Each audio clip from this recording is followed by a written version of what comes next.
জাতির জনক বঙ্গবন্ধু শেখ মুজিবুর রহমানের জন্মশতবার্ষিকী উপলক্ষে বিভিন্ন প্রতিষ্ঠানের স্মারক বৃক্ষরোপণ ও বৃক্ষ বিতরণ অনুষ্ঠান অনুষ্ঠিত হয়েছে।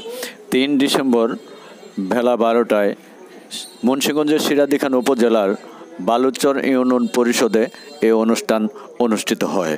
অনুষ্ঠানের সভাপতিত্ব করেন পরিষদের চেয়ারম্যান আলহাজ আবু বকর সিদ্দিক। অনুষ্ঠানের প্রধান অতিথি হিসেবে উপস্থিত ছিলেন উপজেলা নির্বাহী কর্মকর্তা সৈয়দ ফয়জুল ইসলাম। অনুষ্ঠানে আরও উপস্থিত ছিলেন বিভিন্ন স্কুল মাদ্রাসার শিক্ষক শিক্ষিকা, পরিষদের সকল সদস্য ও এলাকার গণ্যমান্য ব্যক্তিবর্গ উপস্থিত ছিলেন।